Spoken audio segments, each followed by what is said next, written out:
is advised.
This is the Liam Scheff Show on UCY TV and Truth Frequency Radio.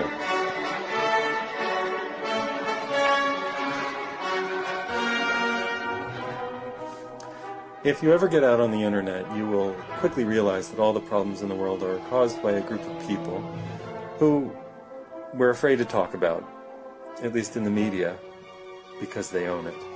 Those people are, of course, the Jews. I'd like to talk about that a little bit in this episode. My name is Liam Scheff. My book is Official Stories. This is American Heretic.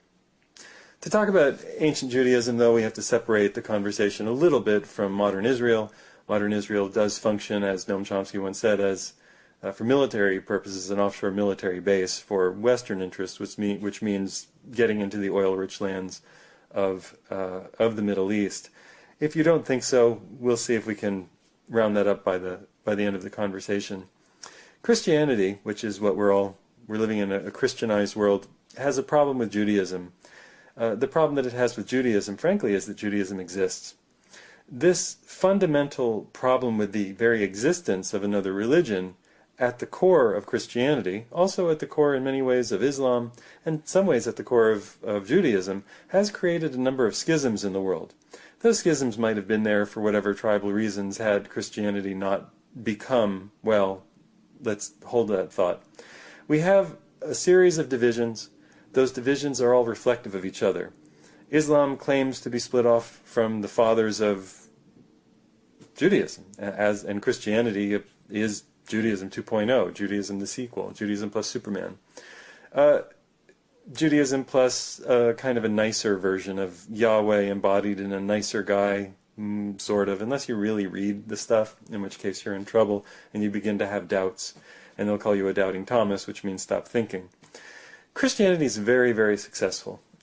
Missionaries went around the world killing native peoples, enslaving them, allowing any kind of plunder, and then asking them to convert to the one true God to spare their lives. So they have a good track record of bringing people in.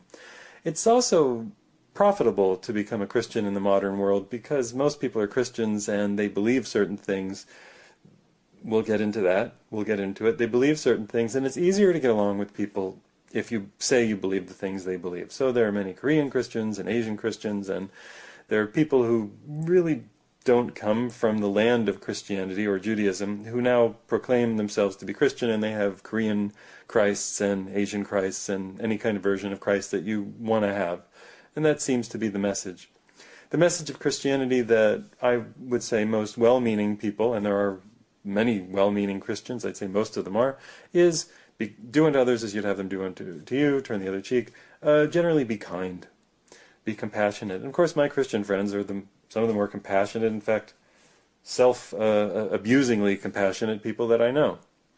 On the other hand, Christianity itself has not been a very compassionate religion and has acted like any imperial religion in any state, taking what it wants, leaving the dead in its wake, and converting all of those by the side of the road that it possibly could.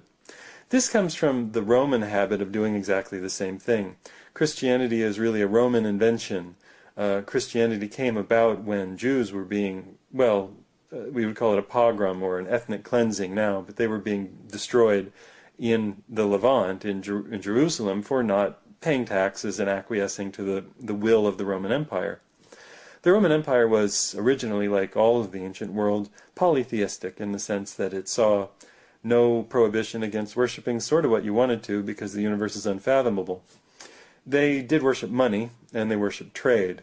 The Roman Empire encompassed the known world to them at the time, excluding parts of Asia, the southern bits of Africa and the Americas, but they encompassed the great Mediterranean. All those frogs sitting around that pond were Roman for a long period of time. Whatever their religion was, whatever gods they worshipped, were absorbed into the Roman pantheon. And the Roman pantheon had one most important god: pay your fucking taxes to the emperor. It was the most important god in Rome.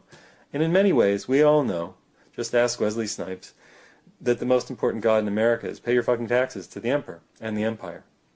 Now, we claim to be a Christian nation, and this is a problem because we've gone to war so often, we've killed so many people, we've used radioactive elements against very innocent people, we've created devastation all over the world. So the idea that we're a Christian nation either makes you disbelieve that or makes you wonder what it is to be Christian. Let's visit that idea for a second. Christianity was born out of Judaism.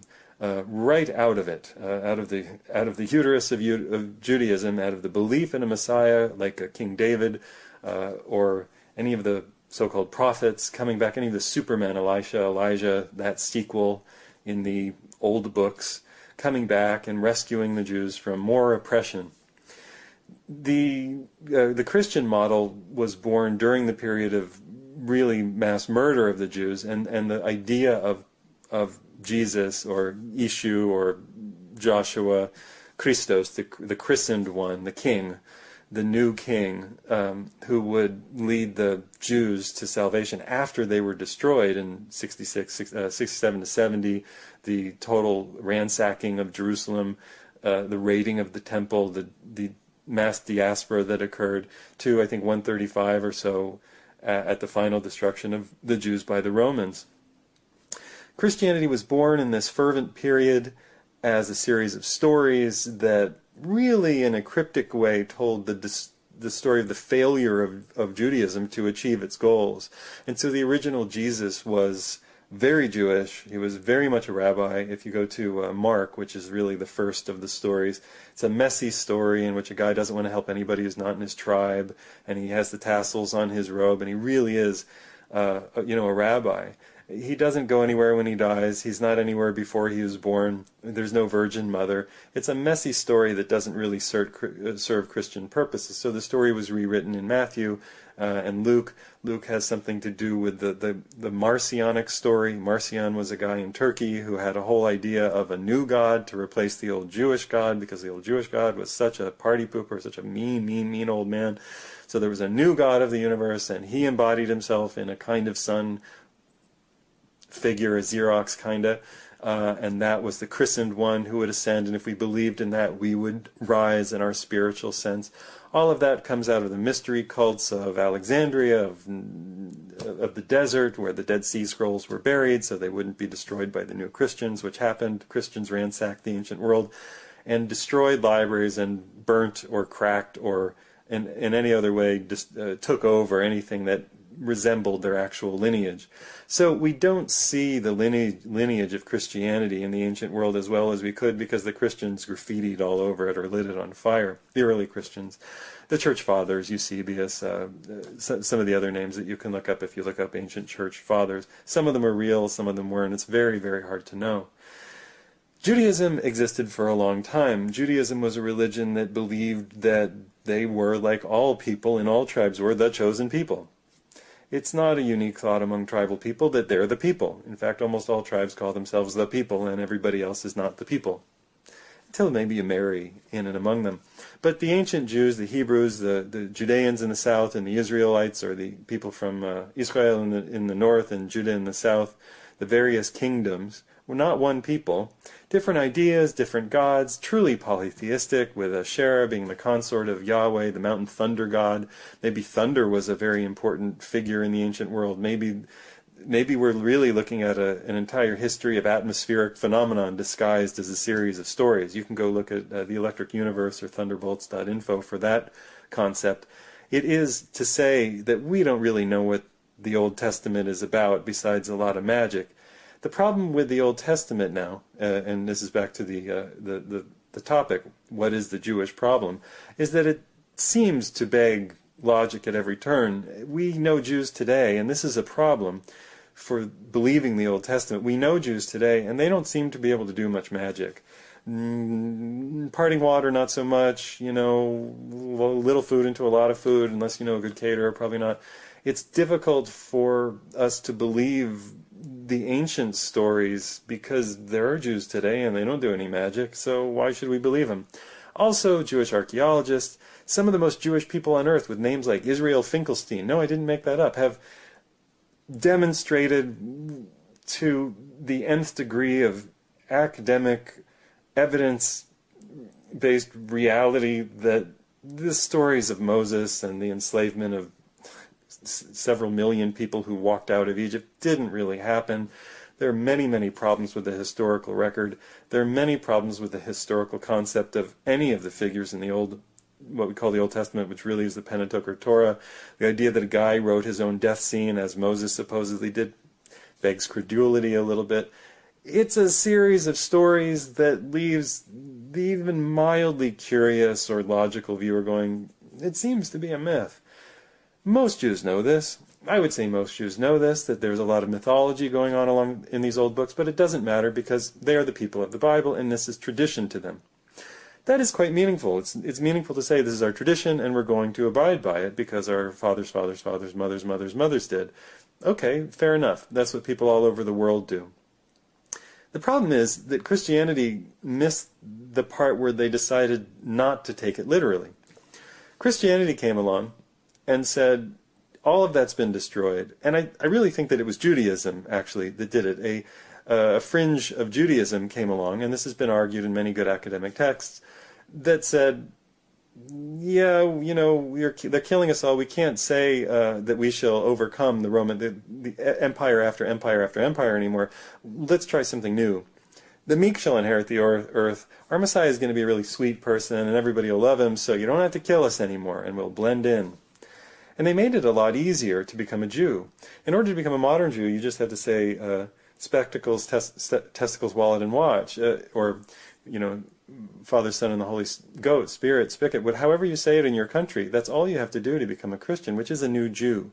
You really are a new Jew if you're a Christian. You're a Jew plus. You're a Jew plus Superman. You're a Jew plus be nice to everybody, and he's coming back to save us, but smite everybody with a sword coming out of his mouth, and fire and all kinds of stuff. The devil's going to jail for 1,000 years. It's a weird story, and most people don't want to read it. That's all Revelation.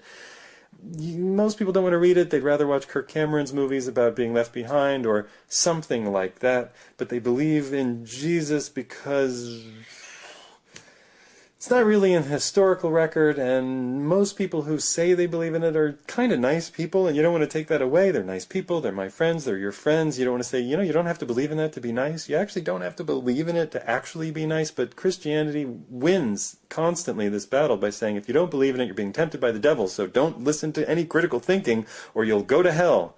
It's very powerful stuff. It really is. We're not that complicated a species. Scare us a little and we'll go get vaccinated. That's kind of what's happening.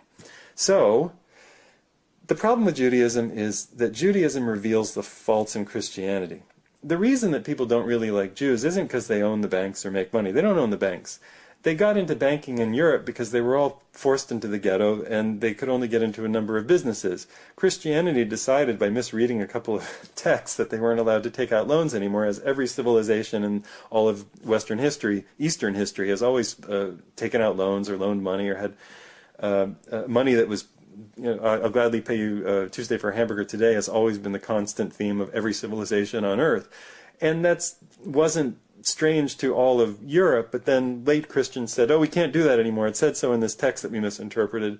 So they said, well, what are we going to do? Well, the Jews don't have to follow that rule, do they? Okay, Jews, come and be our bankers. Come. We're sorry we tried to kill you and exile you. Just come and be our bankers. Okay, what? Okay, exiled. Okay, can we bank overseas? Yes? Okay, good. So that's how Jews became bankers. Because Christians decided that they couldn't for a little while, and then they decided that they could, which is why most banks are corporations and not Jewish owned. And, you know, Wall Street doesn't really care who makes the bets. People don't like Jews not because they're rich. I mean, we like Michael Jordan and we like Shaquille O'Neal, and they're rich. They're not Jewish, but they're really rich. We like Donald Trump. Some people do. He's not Jewish. If he were, we'd be calling him a fucking Jew. Hey, that fucking rich Jew is running for office. Fuck him. I'll never vote for a dirty Jew. That's what you'd hear, but you don't because he's not. I'm not saying there aren't bad Jews. Israel is a huge problem, especially if you're a Palestinian. I'm not saying that the state should go away. I'm just saying it's a big problem in the way that it defends its borders and encroaches on other lands. Of course, there's nothing really that you can do because it's parked in the middle of what eventually became Arab lands, and it's probably a bad place to put an Israeli state, but there it is. Nothing really good can come of it. I don't have an answer. I'd move, but, you know, apparently it's a nice place to visit. A lot of good food, too. A lot of good food. The Jewish problem is that Judaism reminds Christianity that it had a precedence. When you really trace it back, we're really all Babylonian. We're really all Babylonian Sumerian. In fact, the more Christian you are, the more Egyptian you are, the more you're worshipping Horus and Isis and Osiris. You can't get away from the ancient world except by painting it with Santa Claus colors and thinking that the meaning of Christianity is chocolate eggs and Xboxes. Christians always want to get back to their roots, but if you really did, you'd have to push the calendar back from that make-believe zero place all the way back to Sumeria, and we'd have a very different view of the... In fact, we might have the same view of the world, which would be even more scary. Well, I've run out of time for this episode. My name is Liam Scheff. My book is Official Stories. This is American Heretic. It's not the last time we'll talk about religion. Remember, treat others as you would like to be treated, no matter what your denomination is.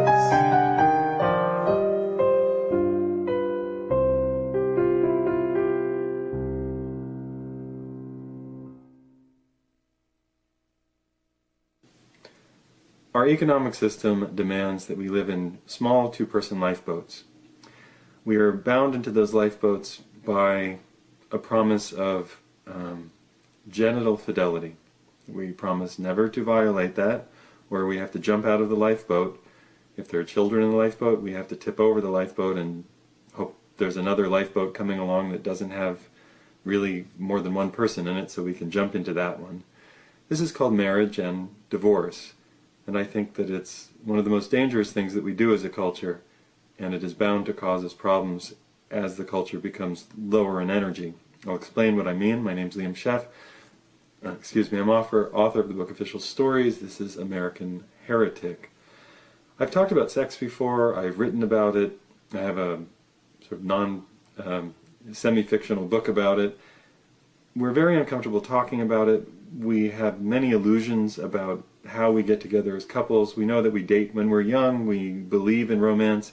We forbid sex from us relatively, or you're not supposed to do it in your teens, so you build up a huge head of steam and a romantic idealization, so the first time you do anything, it's supposed to be a kind of magical experience that you remember forever, instead of really, like the first time you rode a bike, you'll get better at it.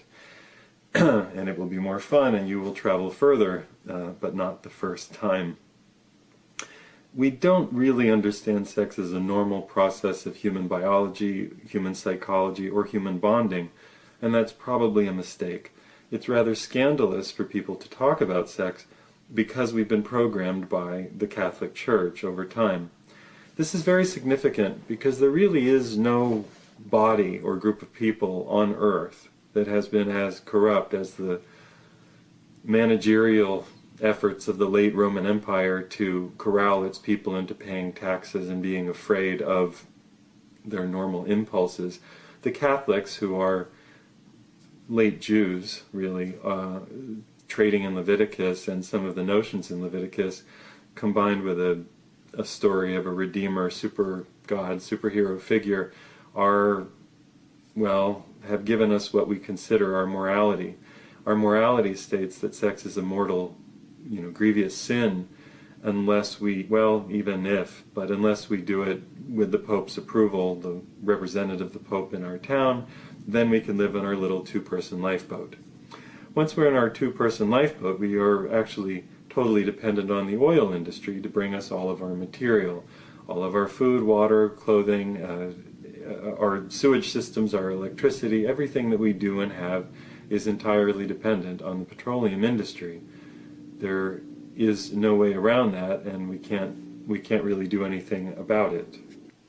This total dependence and reliance on the petroleum industry to supply us with all our food, clothing, shelter, travel needs, every other thing that we do is made of oil, powered by oil, is new in the culture. Only really within the last 70 years or so it's become kind of an infection that we can't shake off. We've built our entire infrastructure around petroleum.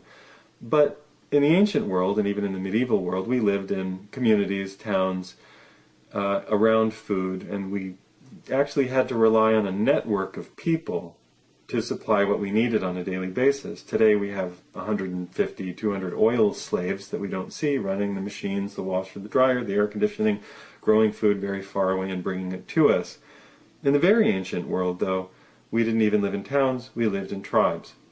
The paleo people, people who pretend that they're eating what Paleolithic people did, although there is no Paleolithic food left on Earth, and they're not eating what Paleolithic people ate, and they're not living as Paleolithic people. That's another story. But the actual Paleolithic era would have been full of people living in tribes, clans, groups of 25, 50, 150, maybe a little bit more, who traveled with each other, gave birth to the next generation, traded those kids out to another group so you didn't in-marry, and had a tribal identity that was not just a lifeboat, but a kind of a ship. Inside of the tribe, you maybe had laws and rules that you didn't want to follow. Maybe there was an elder that you didn't like, or somebody on your peer group who you hated. But the idea that you would have had one person to climb into a little economic lifeboat with wouldn't have made any sense. It wouldn't have been allowed. You couldn't just go isolate yourself and live in your little cave or part of the woods alone. You couldn't have survived. You couldn't have procured the amount of food that you needed to live. You needed to do that in groups. And so functioning in groups is what we really are built to do. Minimizing differences, minimizing ego, making up when we fight. These are the things that we're built to do inside of groups. Outside of groups, we like to maximize differences, maximize ego. They're different. They wear their stripe on this side, we wear our stripe on this side. It is very human, like it is very mammalian in some ways, to be tribal, or at least it's very simian. So we are a kind of creature, a mammal on Earth that has a tribal function at root. We don't like to talk about that because that upends the whole till death do you part marriage scenario. That scenario is tough. That comes about in the economic needs of, well, the 20th, 19th, 20th century, where you're not reliant on all kinds of people to get you all kinds of things, and so you don't interact with so many people. So the amount that you have time to be attracted to other people is less. You come home, you're monogamous, and whatever that means to you. You make out with the television, you are sexually titillated by the magazine. You watch a whole season, you watch a season of something that's all about scandalous behavior, sex and affairs and everything like that, whether it was The Sopranos or Mad Men or I can't remember whatever it is these days. The one about the sex researchers. I don't remember the name, but there's always something on. It's always about sex. We don't count it to be non-monogamous when we watch and get titillated by something that's about sex. We just think that that's okay because we're not cheating, but we're having sexual titillation. Most people have people that they want to flirt with outside of the relationship, but they know that if they do, they have to surrender the safety of the lifeboat. And remember, you had to wait your whole life to get away from your parents. Your parents, when you grew up, were lying to each other. They lied to themselves. You saw it. You were disgusted and disturbed by it. You tried to get them to be more honest, but they wouldn't. You tried to get one of them to go to therapy or to stop drinking or smoking or whatever, and they wouldn't, and you vowed you'd never be like them. You got into your early relationship, you got your heart broken, you cried, you threw things and fought, and you vowed you'd never do it again. You found another one, you had a good, long, serious relationship, 6 months, a year, 2 years, and you broke up because and you cried and you vowed you would be smarter next time, and so finally you found the one and you got involved, and time went by and you had kids and you developed a lifeboat. You had all of these things that you have to do together, and so you're quite bound together. But you keep things from each other because you don't want to disrupt the relationship, because you have so many things to do. You have your own lives, and you don't know if that's the right thing or the wrong thing. You're not sure if you're allowed to, and you do have other attractions, but you're not allowed to say so, because how could you tell your partner, who's totally dependent on you to be in the lifeboat, that you find anybody else attractive? Or that you are dying to flirt with somebody at work and just talk extremely dirty to somebody on the internet and not really go very far with it because you don't have the time and you really are trying to take care of the kids, who are your primary responsibility after you have them. What if we had a little more forgiveness for flirting? What if our obligation in a relationship wasn't this till death do you part, I'll never find anyone attractive thing? What if it was, and it took me a while in many, many conversations to understand it this way, but what if we were really promising, once we were in a serious relationship with someone, or even a very meaningful friendship, what if we simply promised to be loyal to each other's well-being? It's a rather revolutionary concept. You would get into a relationship and you would be loyal to the thing that you created.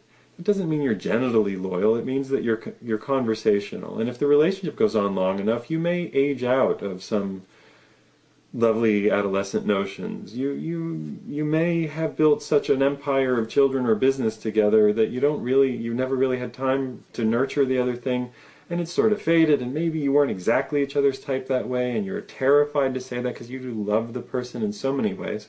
There are so many kinds of love. There are so many. And then every kind of relationship is unique in its way. There is nothing that is identical. Even things that are very similar are unique in their way. We have to have some respect for that. What if, instead of thinking that we had to get married and promise a kind of perfect genital loyalty, mental genital loyalty forever and ever, we instead made a promise to be loyal to each other's well-being?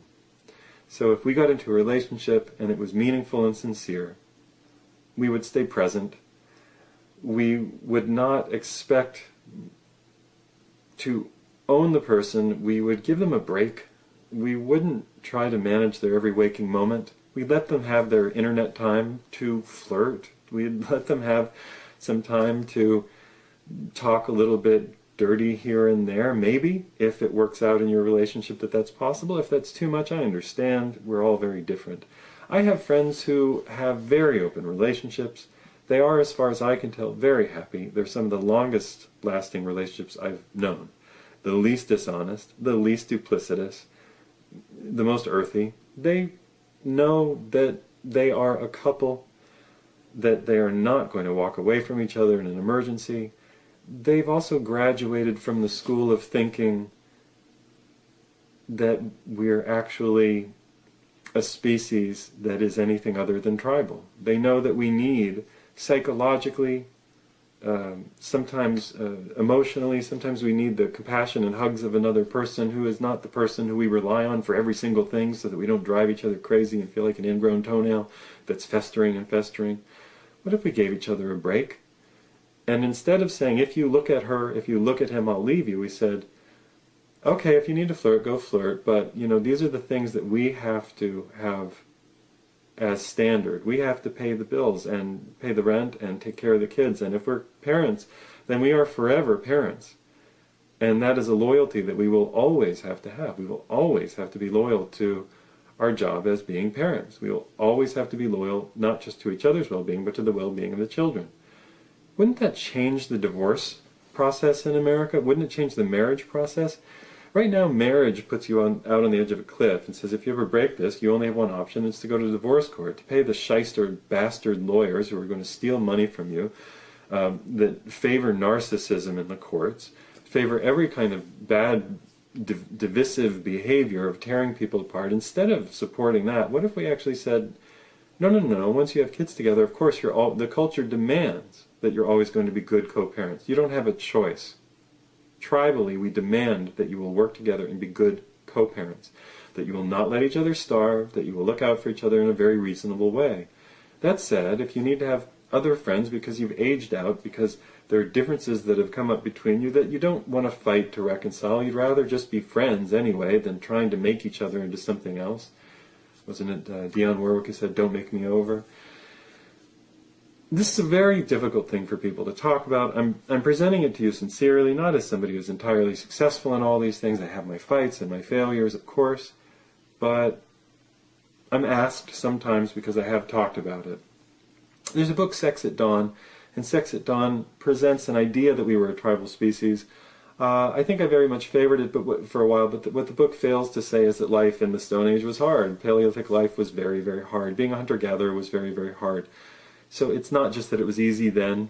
I think it gets that wrong. And it also doesn't talk at all about how to remanage this nucleated system. So, interesting book, but flawed, as all things are.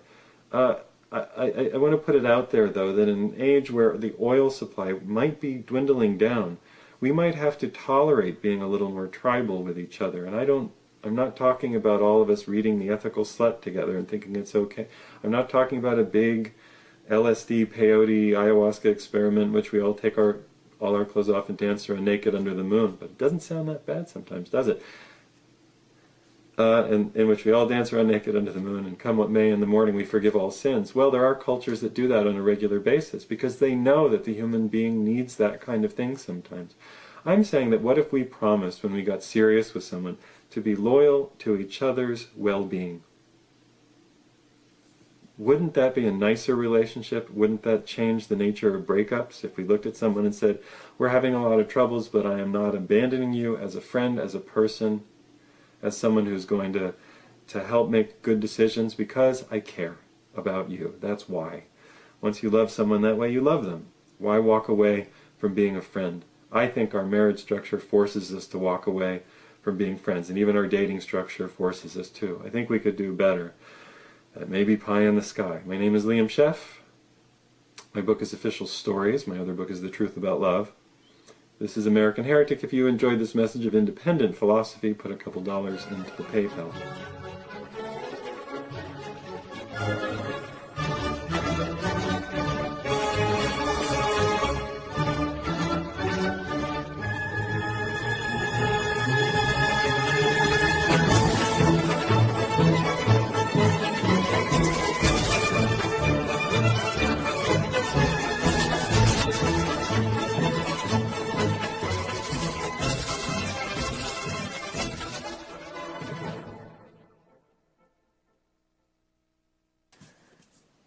The Paleolithic diet is sweeping the nation. It is one of the most popular diets today. It takes off from where the Atkins diet left off after he died horribly. Well, anyway, don't think about that. It's another story. Anyway, Atkins Plus. The Paleo diet is nothing like Atkins. It is Atkins Plus. Well, it's different, but also now you can have broccoli. My name is Liam Scheff. My book is Official Stories. This is American Heretic. The paleo diet trades in a number of aphorisms. Number one, that we ate a certain way during a multi-million year period. That period we'll loosely call the Paleolithic, and we know that we ate that way not because we examine fossil records or because we are worried about what we find in the molars of teeth of people who were mummified, but because we know that they must have eaten really large animals all the time. Because our grandparents ate cattle. Makes sense. Sorta. Sorta not. There are problems with advocating that people eat as much meat as they can, including sort of meat pancakes and meat chocolate bars and bacon chocolate bars and meat brownies and protein brownies and every kind of protein and whey brownie powder that you can possibly eat and double fudge chocolate butter cream protein whey ice cream. The little picture of Weston A. Price right on the side. I know, Weston A. Price and paleo are mortal enemies, sort of, not quite. There are problems with advocating an extraordinarily high-protein diet that exhausted, meaningless, worn-out, long-term, longitudinal studies of many, many thousands and maybe millions of people I won't say the word. It's wrong to bring up any study that misrepresents itself by calling itself one of the hundreds of studies that's actually in the book, so I won't bring that up because very important bloggers have already said that it can't be true. That if you do give animals, though, trying to study, if you do give animals, though, a lot of, don't read it. Don't think about it. Just read what the bloggers say about it who want you to eat as much duck fat, testicles, whatever as possible. They're telling you the truth. You know that because they are lobbying for the stuff that they're selling, which should actually be a conflict of interest, but for some reason isn't when you're in the Weston A. Price or Paleo Foundations. Where was I? Oh yes, protein. Protein is interesting because what happens when you give little tiny animals a lot of a kind of animal protein, they kind of die, which is a problem, but of course we're not them, and we do have similarities to them, which might make you think that it would be worth paying attention, which is people in the study that shall not be named actually did pay attention to, that populations of people who did eat more animal foods, if they had an equal standard of living. It doesn't matter whether people get sick or die. Let's not talk about that. Let's talk about the other rationale for the paleo diet, that we're supposed to be intense meat eaters because there are a couple of ingredients. No, really, let's not worry about heart disease or the problems of volumes of saturated fat in volumes of medical literature, historical literature, including in ancient mummies relating to arterial problems and diseases and cancer. Let's not talk about any of those correlations because we know for a fact the correlation does not equal causation. It's really, really high and it's sort of consistent and it fits large models that aren't flawed by intense bias for lobbying for one particular thing. Let's not worry about that because health is, I mean, if you don't have your health, then you have meat chocolate. And what's better than meat chocolate? There's really nothing in the world that's better than meat chocolate, and paleo people know this. That's why they accept chocolate, which is a bean. Whoops. Okay, so the rationale for the paleo diet is that beans, Okay, there are some problems with the rationale for the paleo diet. Let's get into those. The rationale for the paleo diet is absolutely scientific goal, and also very straightforward-ish. So you're not allowed to eat beans. Can't eat beans because they're not paleo enough, even though they were being cultivated 30,000 or 100,000 years ago, depending on... They're old, but they're not as old as the hamburger. Steak with ketchup is clearly older than a seeding, something in nature that forms a seed that you might pick without being killed and boil or smash and eat. Beans might be old, but you can't eat them. There's a good reason. Also, grains are old, but not as old as beans, and you also can't eat them, even though they're just seeds that were inbred a little over time, so they get fatter and have more protein and carbohydrates in them, so that we could eat them without going hungry and grow them in one place, which is why civilization happened. But civilization may be overrated, and we got to get back to the cave, is the point. Like Grog and his SUV, hunting Arby's and, paleo brownies recipes all over the web. And I read the blogs about the gas and the 3 or 4 week or maybe 6 month adjustment period where your body gets used to a new form of metabolism. You'll get through it. You'll get through it. Maybe, probably. If not, you'll be old soon and you can just shit in your pants. They have Depends for young people in their 50s now. You can do anything you want. I know, you're feeling great. You got the bulletproof coffee in you. You got the fat and the coconut oil. You're in total ketosis. You've never looked better. You've never been more ripped. You could punch people out just by looking at them. You're full of good feelings, mostly. You're not aggressive. You're okay. Never mind all the mammalian estrogen hormones, testosterone. Don't worry about all of that stuff running through you. Don't worry about it. It's fine. There are no cancers. Well, don't worry about health. Never mind that. Let's get back to the important thing. Grains contain phytates. Now, phytates are deadly. They bind with iron, and if you have too much iron, you can you might die or get sick, and actually high iron is highly correlated with many, many illnesses, but that's not important, because if anything takes away any of your iron, you're going to fucking kill it. And you have to get rid of these grains, because they take away some of your iron, unless you eat some vitamin C, which is in every green plant. But you got to be careful with plants. They're tricksters. Some of them have oxalates. Not all of them, some of them. You can always cook them, but don't worry. You can't eat grains. Okay? Stop whining. Man up. Don't Exactly. Knock it off. Don't eat those. Be a man. Get through the... And you also can't eat beans. Now, the phytates are a problem. The phytates are a problem because they bind with some of that iron. And they're very, very weakly binding with calcium. And you don't want anything to disrupt any calcium stores, even though people who eat the most calcium tend to absorb less. Like Inuit, who have osteoporosis, even though they eat more calcium than anybody on Earth. But you don't want to look at longitudinal studies. You don't want to look at populations historically. That's a distraction by the communist, vegan-y weirdos. Don't listen to them, you don't want to listen to them. You definitely don't want to listen. Don't listen to them. They're obviously crazy.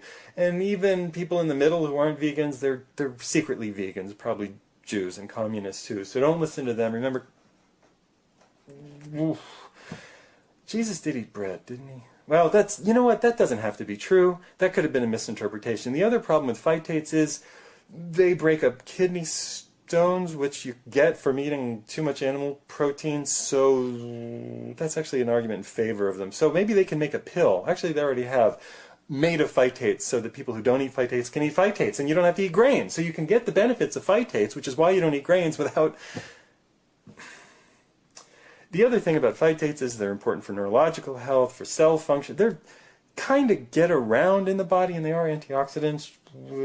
Maybe then they're also probably anti-cancer of all kinds of cancers. But you are not doing this for health. You're doing this because it is right, and you are a man. Especially the women out there doing this. You can't get enough mammalian hormones in your body. There are no cancers. Well, there are... Don't worry about the health issue. You're fighting phytates, which are good for you. And when they're not, you can always just eat a little tiny bit of vitamin C, like lemon juice, with it. And you don't want to do that. Who likes rice with lemon? Well, actually, I kind of... Stop. You're not eating that stuff anymore. Now, beans are even more deadly and insidious because they appear to be Paleolithic by dating them, but they're really old. But they contain lectins, and lectins are absolutely, according to the medical literature and people doing study after study after study, very clearly preventive of cancer, which is a trick and a trap to make you think that if all you eat are large animals that have a lot of hormones in them, that you're somehow stimulating metabolic growth in your cells that can't be shut down. Fuck. Well, anyway, the Paleolithic diet has a lot going for it. You get the adjustment period, you get to go to the gym a lot and work out, eat a lot of energy shakes, foods that come from very far away. You get to support a very, very, very few farmers who grow very, very expensive things that cannot be sustained on the land when you're talking about 7 billion people around the world. So you are joining the 1%. If you ever wondered how to be in that group, the children of the Hiltons, of Johnson & Johnson, of the great, powerful companies of the world, by being a paleo diet person, you've done it. You're eating at the top of the food chain, the toppermost of the poppermost. You couldn't get any more upper crust if you tried. Of course, you can't eat the crust, but that's a different story. Now, foods that are allowed in the paleo diet, which might be problematic, are nuts, seeds, like almonds, and again, did I say you're allowed to drink coffee even though it's a bean? These things do contain phytates, but I said that phytates are good for you, which is why you don't eat grains and lectins and beans. But you can eat almonds. Now, a cynical person might say that the only reason that the paleo movement doesn't embrace beans like lentils, which are really ancient, is because if they did, they would have to admit that lectins weren't a problem. They go away entirely when you cook them, and you can even sprout them, and cooking is usually how we eat beans, isn't it? So maybe if they said that by cooking beans, the problem would go away, fuck. Anyway, I'm on your side. I'm on your side. You should definitely chow down because, the end is coming, and eat up while you can. The rest is on the house and on us. And one day when we're forced by the communists in the gulag to eat a variety of vegetables, beans, grains, sea vegetables, a little bit of fish here and there, maybe a little bit of small animal products once in a while that we can all share amongst us, we'll know that we've lost and the terrorists have won. We'll know that we've lost when we all grow food locally and eat within our means. We'll know that the world is about to end and the Paleo Revolution has failed. And that will be a dark, dark day for humanity and America. My name is Liam Scheff. My book is Official Stories. If you enjoyed this message of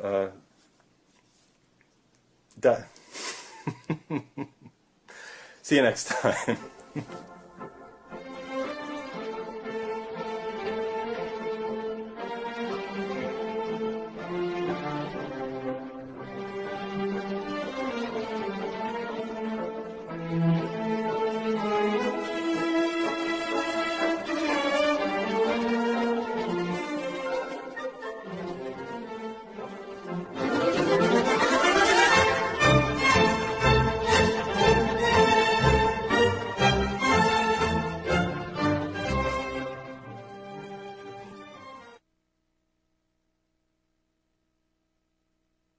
Hi, this is Liam Scheff, author of Official Stories, currently working on my new book, American Heretic. When we hear about science in the press, we imagine we're getting the full story, but what we're getting really is a press release. This is true in all the biological sciences. It's certainly true for vaccines, cancer, chemotherapy, HIV, any of the big, 3, 4, 5 fields of investigation. None of them are quite true, and science journalists or mainstream journalists don't feel confident enough or empowered, either by their own education, their own confidence level, or their editors, to go and read medical literature and think for themselves and report on what they find. They all must have approval of one of the people in charge in order to put it in print. Regular politics doesn't act that way. People say whatever they want about politicians. Well, the sciences are therefore protected by a layer of ignorance in the press. This is even true of the queen of the sciences, astronomy.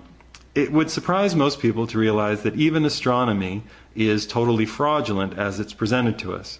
There are a number of frauds in astronomy. One is the Big Bang, 2 is black holes, 3 is dark matter, and you could say 4 is dark energy, but you can sort of lump them together. And 5 is the whole business of Neil deGrasse Tyson running around doing basic 8th grade physics demonstrations to convince people that he's brilliant. Let's start with number 1 and see how far we get. Big Bang isn't a theory, even though it's called a theory. It's not. You can't test it and you can't prove it. It's not a theory. It's not even an hypothesis. It's a story. Now you have to ask, how did we get the story that first there was nothing which exploded or expanded or exploded and expanded? The story sounds a lot like any of you who've been to Sunday school, like biblical Genesis. First there was nothing and then there was everything. That's not a mistake. The person who invented the theory was a priest, Father Georges Lemaitre in 1927, who formalized his idea of a primordial atom which must have given birth to the universe.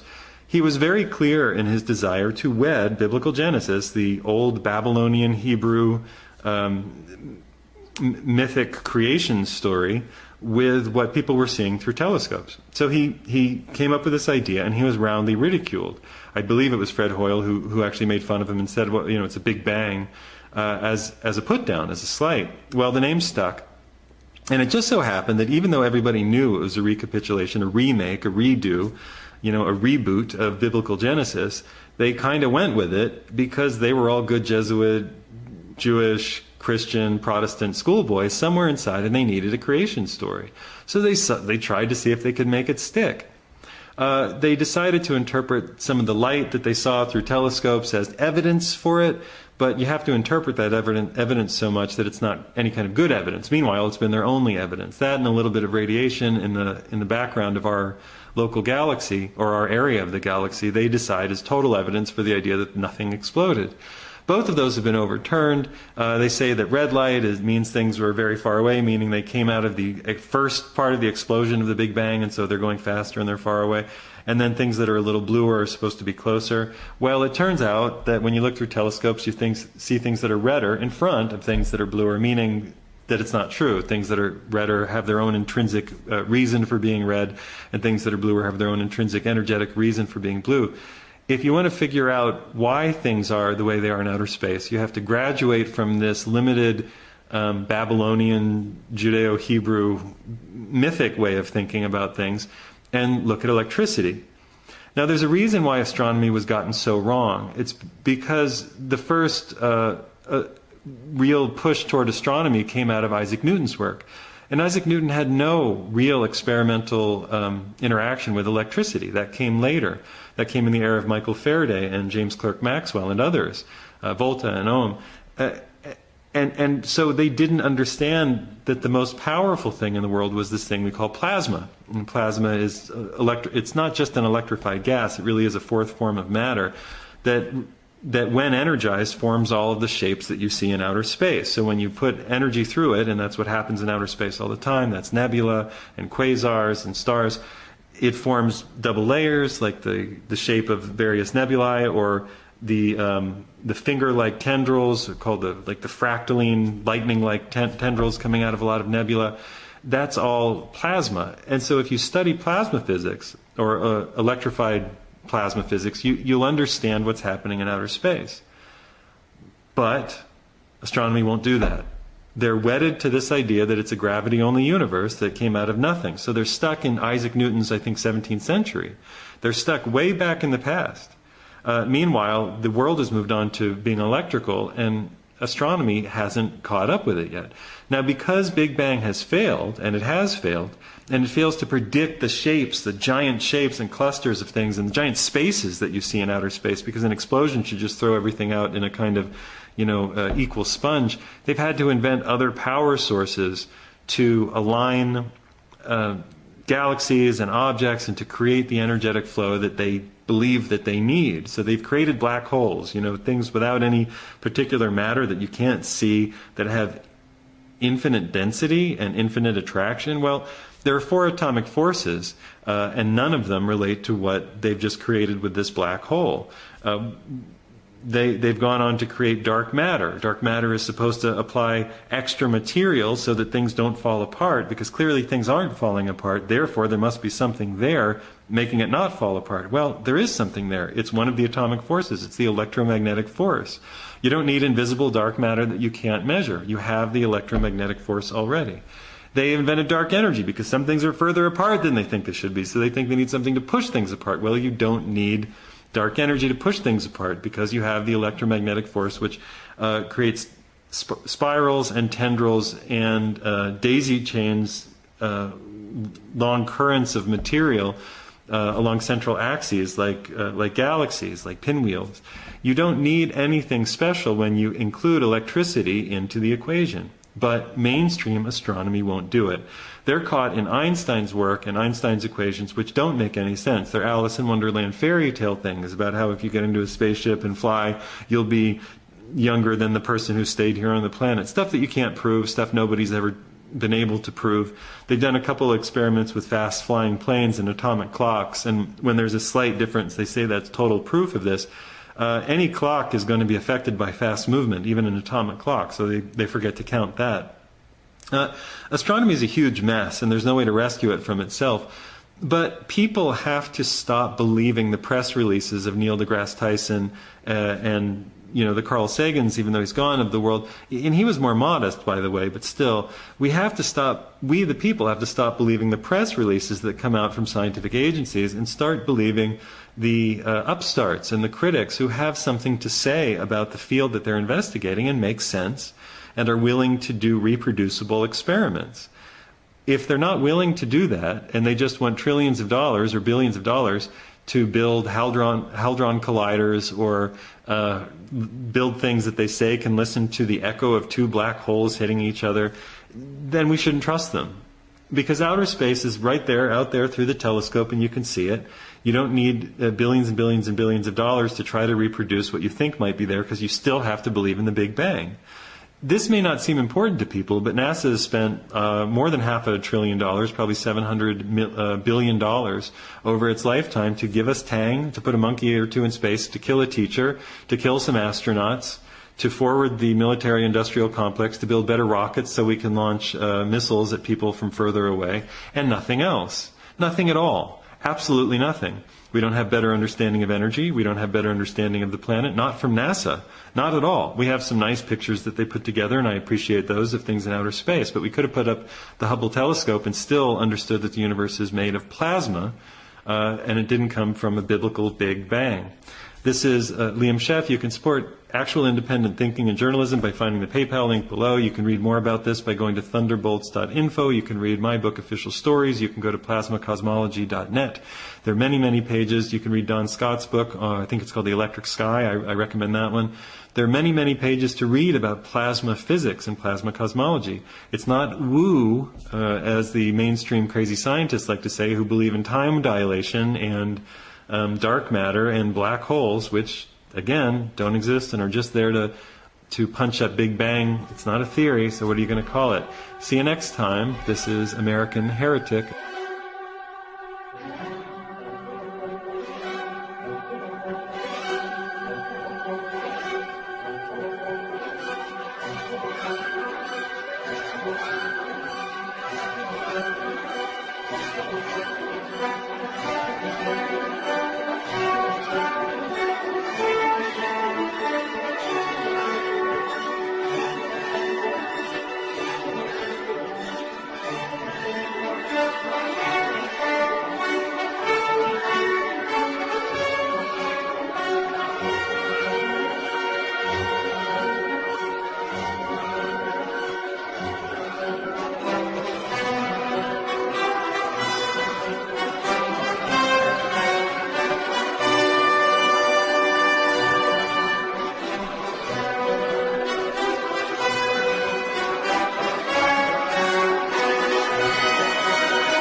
This is the Liam Scheff Show on UCY TV and Truth Frequency Radio.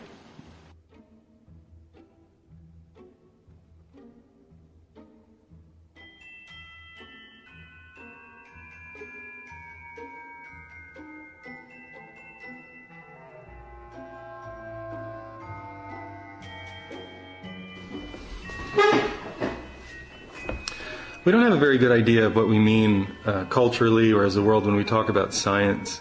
Science, to be understood, has to be broken into two component parts. One of them is the story, the other is the technique. My name is Liam Scheff. I'm author of Official Stories, currently working on my new book, American Heretic. I'm going to be doing a short series on what is science. This is part one. Understanding science requires that we first separate it from religion. So let's look at religion. Religion is a series of stories. Many people accept these as mythical or exaggerated. Some people think they're literally true. They have a very hard time demonstrating it to anybody using any kind of logic. So they, collect a lot of money and sometimes make themselves look foolish. Nevertheless, they think that they're right. Science thinks that it's different from religion because it knows that it doesn't just tell stories. And in a way that's true and in a way it's not. Here's the problem. Science, just like religion, is totally dependent on old stories to do the second part. The stories in science are very similar to the stories in religion. First there was nothing, there was silence on the face of the deep. First there was nothing, which exploded. If you're not in our tribe, you're ungodly, and any sex you have should be an abomination. If you're a man who lies with a man, any sex you have should be an abomination. And we say HIV causes AIDS and it favors Africans and gay men. It's not really very different. We say that when you come into the tribe, you have to be blessed by the priest, you have to be cut or bled or something, purified in some way. That's the old world, that's the old world religion. And the new world religion is when you come into the world, you have to be injected with something to protect you as you enter the world. It's a kind of, secular scientific baptism. So we have three stories here that very much are parallel in science and in religion. Now science goes a step further. And the people who are very scientific say, well, of course, that's not true. Sure, there's some similarities there. We can't deny that. But there are scientific reasons why we think this. Well, are there? The difference between science and religion is that religion doesn't have a technique.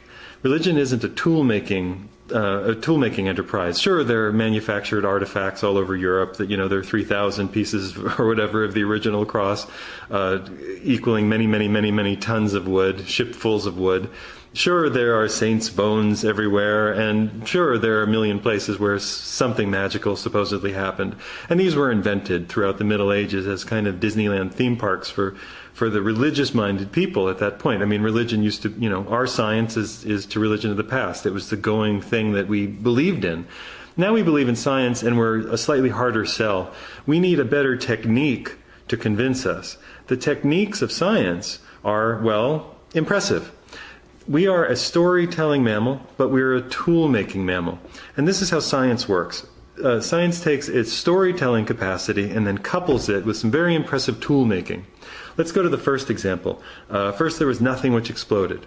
This is not a scientific idea. You can't prove it. It sounds very much like a misunderstanding of, every creation myth around the world, but without any poetry. This is what astronomy has unfortunately devolved into, and in order to prove it, they have used many very, very interesting, very impressive techniques. We have telescopes that can look in every range of light. We can see in every range of electromagnetic light out into outer space, and it's fascinating. We can see very, very far, to us very, very far, what's a tiny, tiny piece of the whole universe as far as we can tell, and the pictures are astounding. But the pictures don't get to speak for themselves. The pictures, the technique, has to conform to the story. The technique is very impressive. The story is not. So, looking out into outer space, we see, we know it's electrified matter. We know it's clearly plasma. We know that everything out in outer space is electromagnetic. But we don't want to say that because that robs the value of the first there was nothing which exploded story, because there was nothing there about it being electric and infinite. The universe that we see, the technique, is electric and infinite. The universe that we see through our science is based on the story. First there was nothing which exploded. And you can see that there's a real hold up there. Science serves its story. Its technique may be damned impressive. Take vaccination. In the old world, we had to baptize and circumcise. Well, we didn't have to, but we did. We wanted to bless people coming into the world. It's a big, dangerous world. We wanted to give them a benediction, good words. So now we don't want to do that because, we don't believe in superstitions anymore, except that we want to inject them. And here's the technique. Inject them with something that we say protects them. The technique then is not as impressive maybe as that of astronomy with its telescopes. The technique is to take substrates, that's bits of animal, kidney, ovary, testicle, and grow bits of material in them that we say we got from another researcher who gave us some bit of disease, something or other. Then we mixed it together and siphoned off the liquid, spun it this way or that way, and then added some metals to it. Well, there are techniques all along this way that are, kind of impressive. The ability to make finely honed glass and slides and petri dishes and incubators, laboratories, substrates themselves, the finely machined needles, and the metals that we can deposit in semi-liquid form, in very, very small form into these remaining liquids from this thing. And then we put that and seal it and ship it to Walgreens, where some idiot injects it into you. That's our technique. That's our technique. Not knocking all the people at Walgreens. Sorry, but if you understand what I'm saying, the technique itself should raise suspicions as to the story. The story itself should raise suspicions as to the belief in a need for a technique to bolster it. Our science is not, I think you're coming to see, true. Our science is a combination of a story. The story doesn't have to be purely religious. You could say that the story is better than that. You could say there's real research going on in the story. For example, computer science. Computer science is not beholden to any Judeo-Christian, Muslim, Hindu, any kind of story at all. It simply exists for the purpose of increasing the data speed, the speed of data transfer along binary code along, whatever kind of circuit we're making.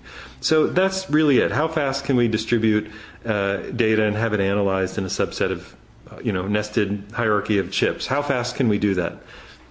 There's your story.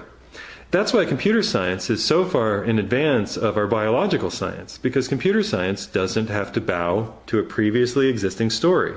There weren't significant forms of computer, abacus, adding on a brick or, inscribing cuneiform in clay. But there was no significant computer in the old world, and there's no prohibition in the Torah, the Old Testament, against computers. So computers are able to race ahead. Very interesting what happens when you're not bound to a very strange story. The HIV story. The idea that everybody who's not in our tribe is not sanctioned by God, Yahweh, Elohim, Allah, Krishna, Shiva, whatever you want to believe in. If it's not sanctioned by your tribe, you think that it's not okay. And this is a way of keeping tribal identity, but we misunderstand it as religion. We then say that if you're not in our tribe, you have to get out, or you will kill you, or you can't mate with our people. Well, that's undemocratic. It's certainly not progressive, so we don't say that anymore. What we say is, if you're not in our tribe, you should definitely take one of these tests. Now, let's look at the technique of HIV testing. The technique is that a guy who committed many kinds of fraud over many, many years, named Robert Gallo, mixed together samples from 10 guys with unknown conditions, unknown levels of, but probably high levels of drug use, with some cells that were from animal and monkey and cancer cell lines and something from France that had been sped up with all kinds of other chemicals to produce a certain kind of enzyme. And then he decided that the disease that was going on in gay men who were using a ton of drugs, using carcinogenic drugs through their noses and in their anuses and colons, truly deadly carcinogens, that the disease they had to do with one incident of sex, not many, not the drugs that went along with treating STDs, just one incidence of sex was enough. He decided this. And he decided that the test, made of all of those sort of that witch's brew of components that I'm describing, that test would then be the gateway to the story. And if you tricked the test, if you made the test pop, then the story was true for you. Unless, of course, you weren't in those two groups. And it was very important that you be in a group, either gay men who were having sex with a lot of men, using a lot of drugs, hemophiliacs, that was expanded to include hemophiliacs, IV drug users, and then all Africans. So these groups were the risk groups for which this test which was a test to see, really, if the story was true. But that was the technique. Now, a secondary technique was the drugs, and the drugs were intensely toxic. Intensely toxic, black box labeled drugs. The FDA said they'd killed people at normal doses, and those were just dropped into the various communities that were supposedly affected by, well, the test, really. Because if we hadn't tested them with that test that wasn't specific, we might not have drugged them with those drugs that were incredibly deadly, and maybe we'd have found out another way. But that wouldn't have conformed to the story that people not in your tribe are ungodly and there's something wrong with them. So science lives inside of two areas. There's the story and there's the technique.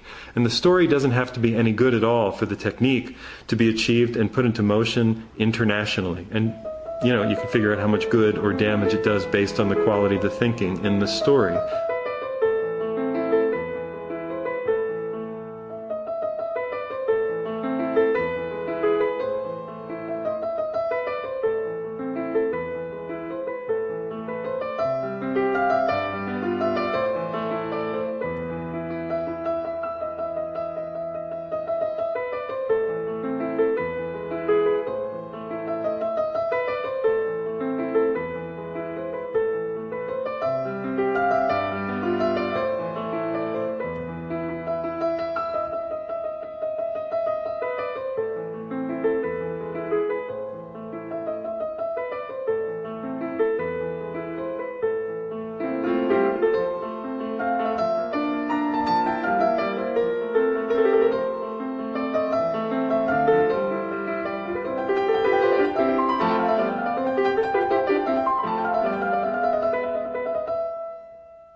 We wouldn't have a divorce system or structure if we didn't have a marriage system or structure. That should be very obvious when I say it, but before I say it, it's not a thought that usually people walk around with. We have divorce. We have psychotic divorce that brutalizes people, that rips people apart, that makes people feel insecure their whole lives long because daddy or mommy left when they were very, very young. Because we have a marriage structure. We have a marriage structure for a variety of reasons that I'll talk about. My name is Liam Scheff. My book is Official Stories. This is American Heretic. When we're young, we're told that one day our prince will come, or our princess will meet the one. We know this isn't quite true when we're into it for a few years, or even a year, or a couple of months, or whatever it takes you to realize that the writing on the advertisement isn't true. Most of us have enough relationships before we get married or into a very serious, committed, very long-term relationship to know that relationships are hard. Relationships are difficult, maybe should be the first thing we're taught in life. Relationships are difficult. The Buddhists say that the first eternal law of the universe is that life is suffering. Judaism understands that. Christianity seems to forget it and imagines that you suffer because you don't worship somebody enough, a particular magical figure, that you did something wrong, so there's a God punishing you. The Buddhists not so. Life is suffering, you're going to suffer. There's nothing you can do about it. We're here temporarily, we're here for a short period of time. When we become attached to things, we have all kinds of things that we want that we don't get. We have people who we love who go away. We develop food addictions that are not good for us. We have trouble keeping promises to ourselves. How should we better keep promises to anybody else if we can't even be on the same page with ourselves most of the time? Life is suffering. We're going to suffer. We're also going to have great joy, love, satisfaction, wonderful conversations, divine moments, and a lot of stuff in the middle. In fact, the middle is what makes up most of life. Well, it wasn't that bad. Went to the dentist, but I didn't die. I can still talk. Life is somewhere in the middle, but the divorce system and the marriage system seem to forget that. It's interesting, isn't it? When you really think about it, we look at divorce and marriage the way that we would never tell a child to look at the world. It's either perfect or you're deeply, deeply, deeply fucked and everybody will hate you and you'll hate yourself forever. Very few people, save for the craziest of the crazies, would ever inculcate a child with this way of thinking. But we allow Mother Church and State to inculcate us with this kind of thinking. Well, if you didn't get it exactly right, you have to go to the divorce machine. If there's a marriage factory which trains us in our thoughts about long-term romance,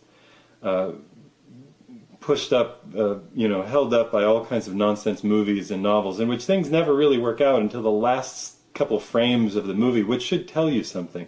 They're not going to work out once the movie's over, but they don't show us that in the movie. Oh, they're fighting. Oh, they remember that they love each other. Movie's over. What happens in the next scene? We don't get to see.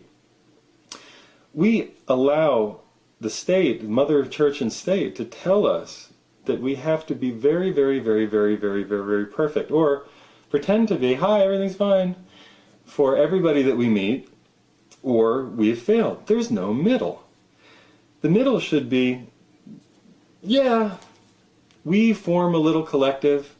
We got together, I liked the way he talked to me, sweet talked to me, I liked her ass. Sorry, she laughed at my jokes. I know, we're shallow, right? She was very, very funny. She was really nice to my mother. Whatever it was, whatever brings you guys together, it's just one part of what you'll discover about yourselves, who you can't even get along with yourself over the course of a lifetime. So why should you be able to get along with any particular person perfectly over the course of a lifetime? Why do we have these expectations built in? The divorce machine takes advantage of this flaw in the marriage machine. It says if it's not perfect, it doesn't exist and shouldn't exist. Imagine this. Imagine going to every child in every school saying, I'm sorry, you got one wrong. You have to lose everything, split all your possessions in half. Fuck you. Forever and ever, you're going to be in a financial cul-de-sac for the next 20 years because you got something wrong and you admitted it. We live in a culture that asks us to pretend that we don't get anything wrong in relationships. Or, think about it, they tell us what's right and wrong in relationships. They tell us what's right and wrong in relationships. Libertarians out there, all the fundamentalists who say, government's lying to us. All the time, government's lying to us. All the liberals who say, we shouldn't have gone to war, the government lied. You line up for the government to tell you, the church, Mother Church and State, to tell you what's right and wrong in your relationship. You do.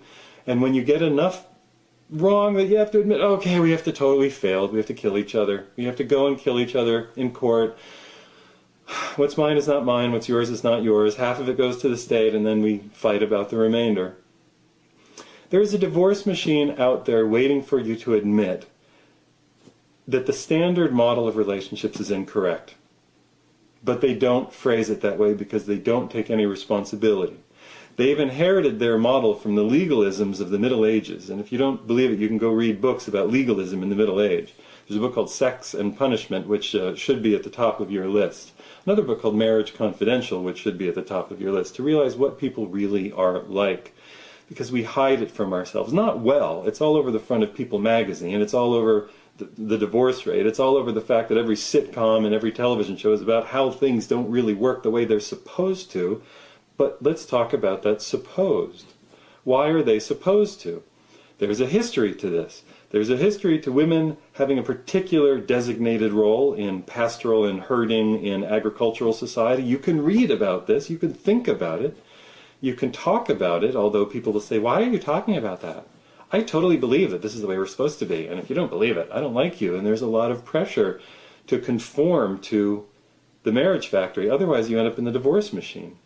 The divorce machine is populated by lawyers, many terrible people, a few good ones, but many terrible people, or people who are in a terrible profession, waiting to defend you against the narcissist that has now been created on the other side, who has to see you totally as the aggressor and the failure so that he or she doesn't have to pay anything, because now it's an economic battle.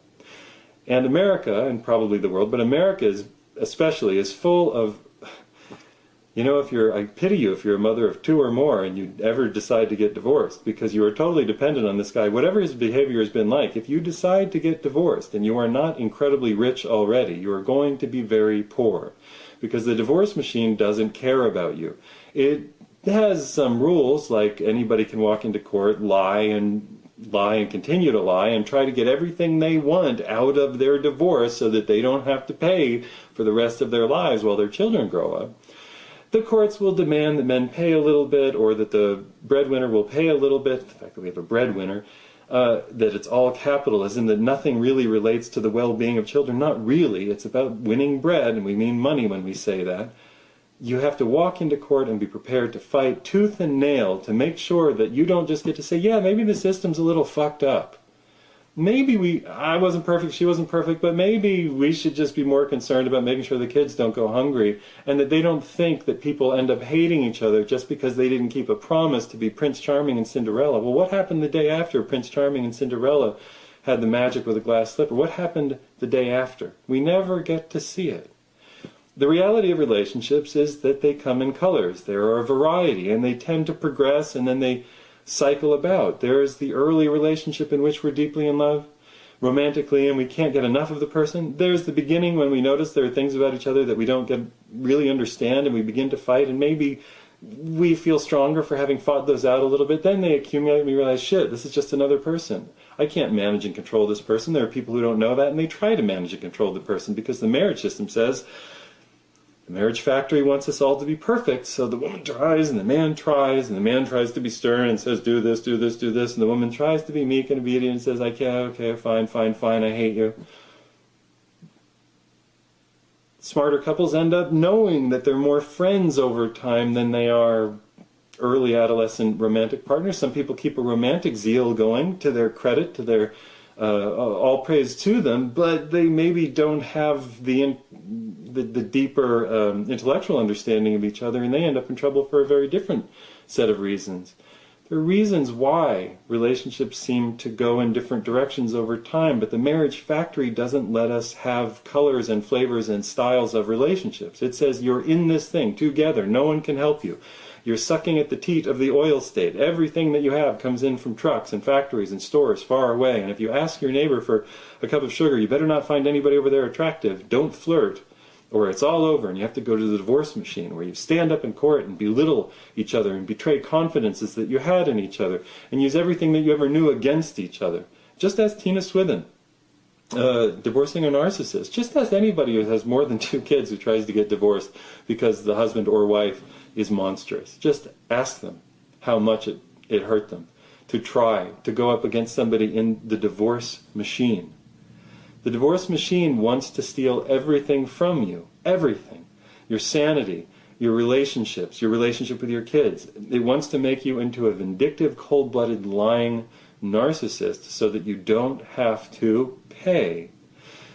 Honest people, of course, don't go for that, but they end up being victimized. The divorce machine does not have your best interests at heart. Maybe the marriage factory doesn't either. Maybe if we really loved people, we would decide that we loved them and that we weren't going to murder them in court ever, that we would continue to communicate with them and stay in conversations even when our points of view had changed. This is a lot to ask of people who are not trained in, well, the subtle art of getting along with each other. America breeds narcissism. That is the root of the divorce machine and the marriage factory. We can't get away from that fact and that reality. There are alternatives to the divorce machine, namely that you decide not to get married in a church or by the state, but that you decide that you love someone, and if you want to make children with them, you understand that your relationship over time will change.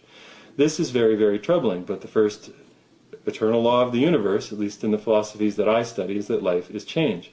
That makes life difficult, It means that you have to accept that you're going to have different conversations over time, that your relationship may change from a hot, romantic, affectionate, sexual relationship into something that resembles much more a business partnership in which children or a business become the priority. Once that happens, you have to have the courage, the ovaries or cojones, I guess, to look at each other and say, shit, I think we've changed. I don't know if I miss that other part sometimes, and I'm happy to try to get it back a little, but we have so much on our plate. I don't want to hold it against you that we seem to have gone into another phase, and I certainly don't want to deny you some happy flirtation here or there, but what do we agree on now? Who are we now? Where are we now? Children, business, getting things done in life, those are the priorities. Are childhood notions given to us by Disney movies in the Marriage Factory, are those as important to us? If they are, I pity you and anybody who's with you, because you're not mature. You're not, if I would say it unkindly, I would say that you're being narcissistic, or you're just being untrained in the realities of life. Let me not put it on you so harshly. It's very difficult to become familiar with the fact that life is simply hard and that there's no way out of that. We're not taught that in Christian dogma. Maybe that's at the root of the divorce factory.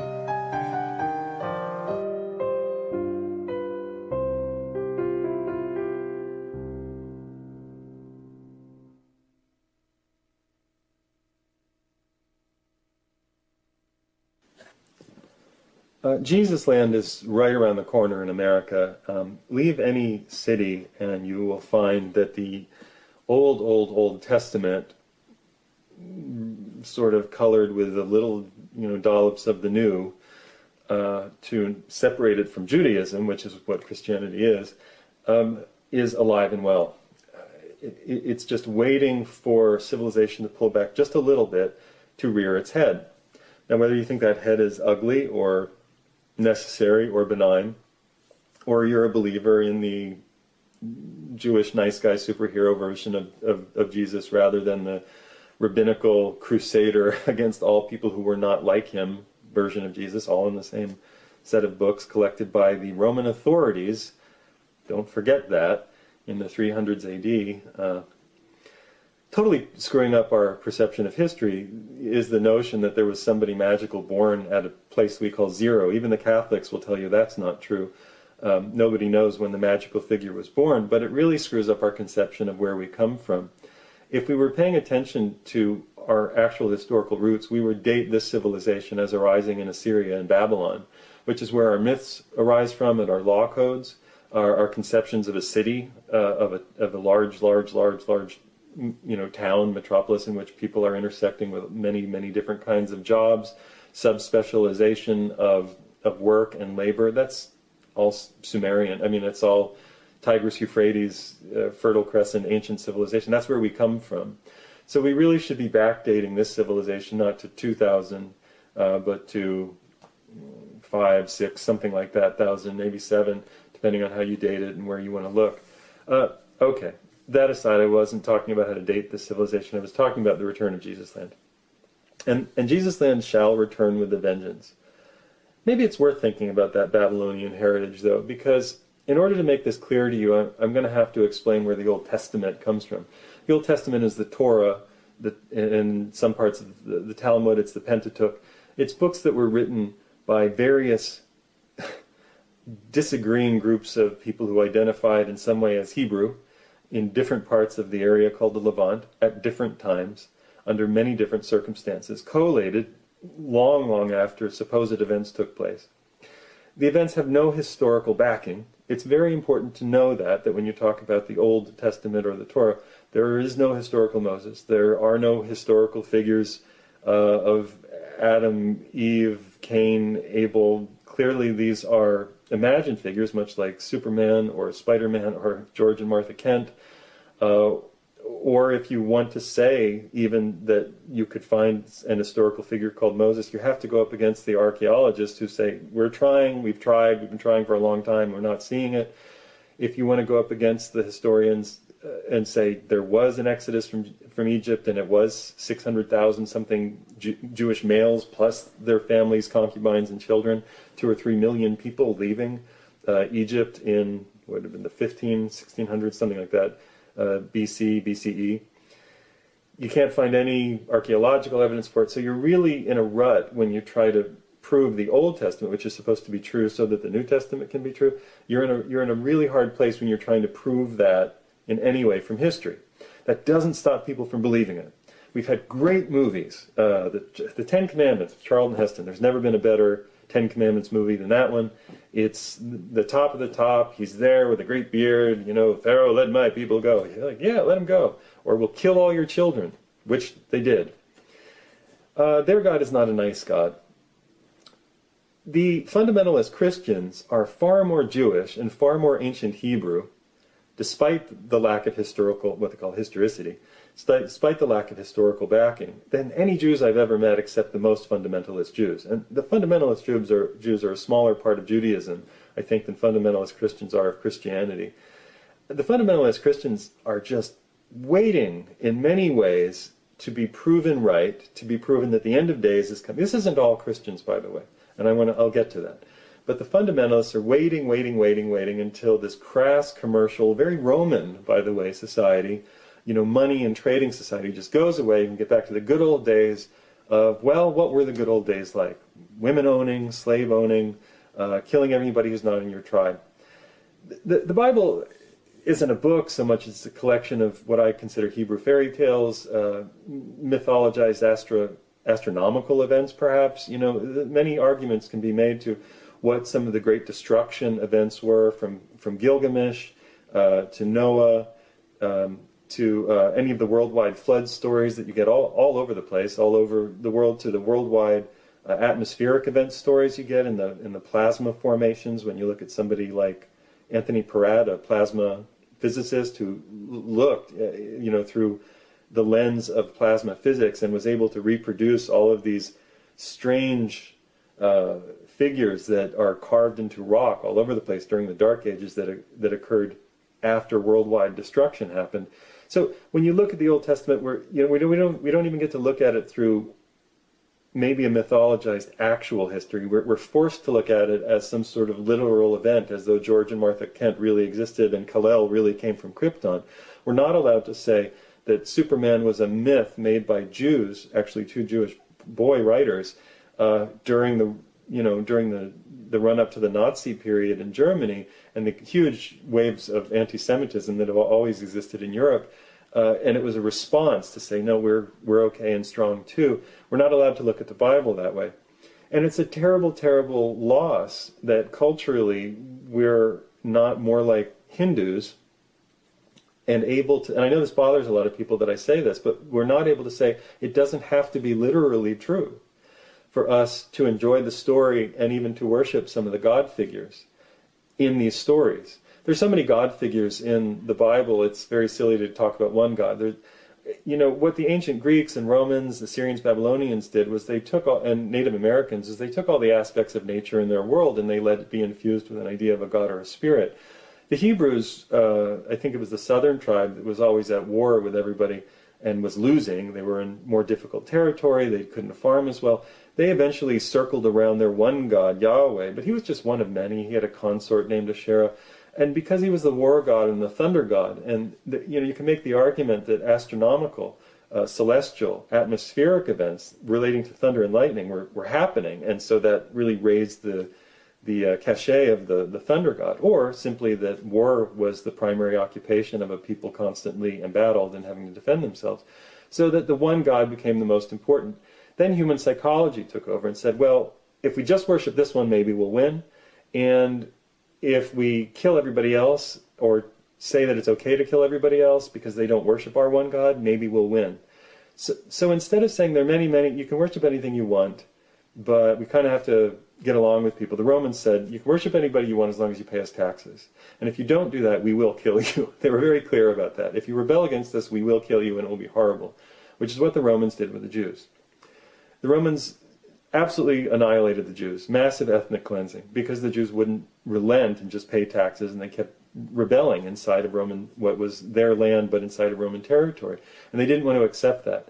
The Romans destroyed them. And in that destruction grew a new genesis of a new kind of Judaism. And that was called Christianity, in which Judaism would no longer be argumentative and seeking a military Messiah, but would go a more, frankly, manipulative way and say, well, the meek shall inherit the earth. And so they invented a series of ideas. There are various Jewish philosophers who invented ideas about how the new, essentially Jewish model was that of connecting oneself, bypassing Leviticus, connecting oneself with the spirit that moves in all things.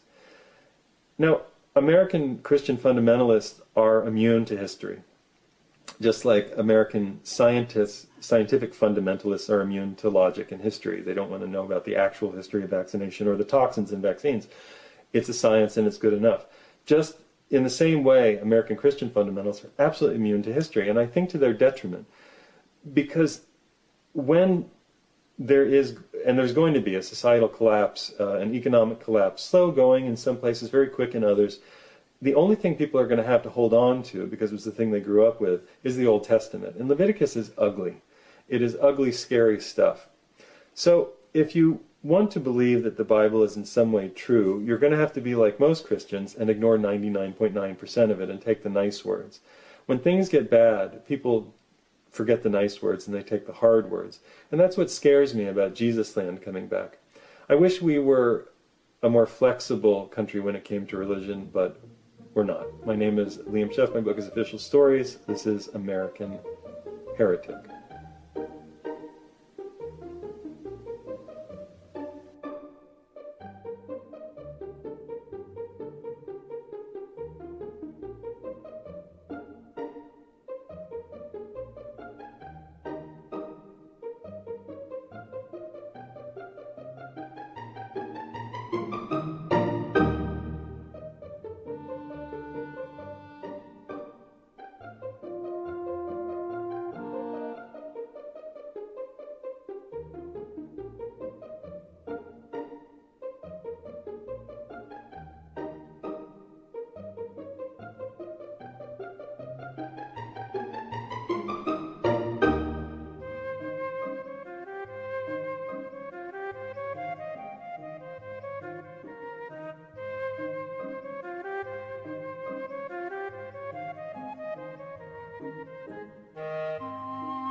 This will definitely bother you, but I think it's true.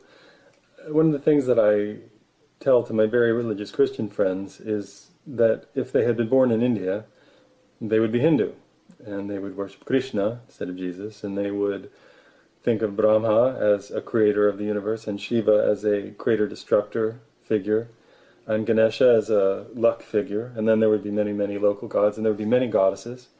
Kali would be a dark form of a goddess that helped us recognize death and unfairness and loss in the world.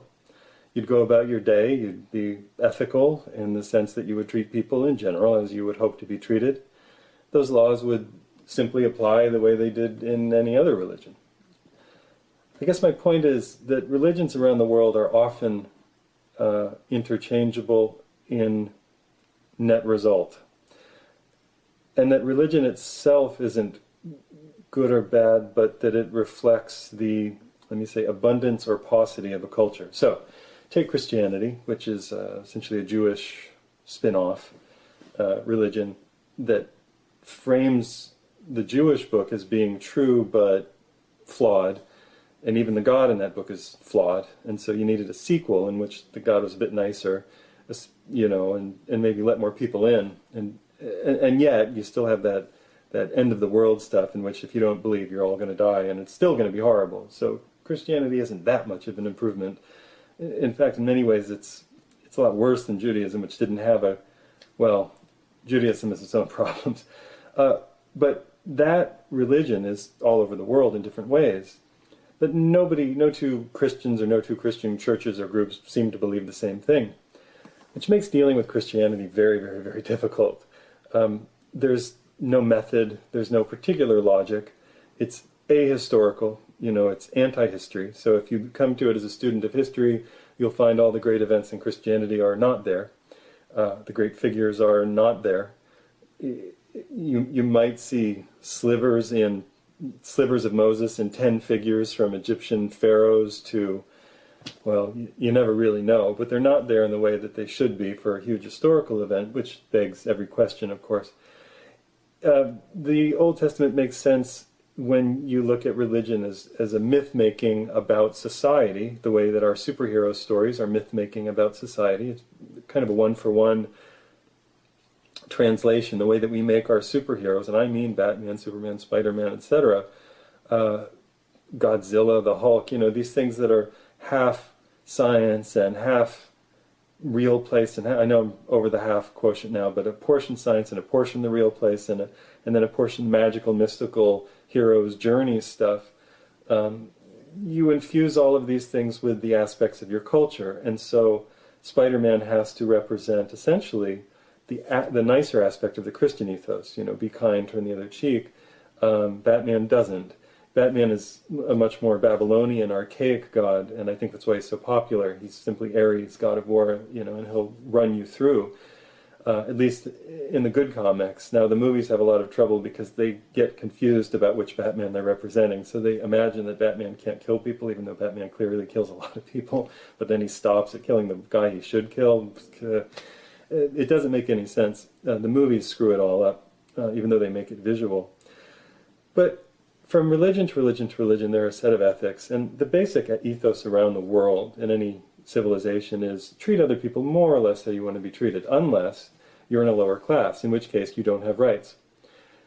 We imagine that we don't think that because we are, well, number one, a Christian nation, and number two, we're liberal and evolved, to use that misunderstood word. We don't treat people more poorly than we would expect to be treated ourselves. Now, if you're watching this on a computer, this was made for you by slaves in horrid working conditions, under extreme duress, working in intensely long hours, making a couple dollars a day. Period. Almost everything we have that is electronic or a machine comes from somewhere else.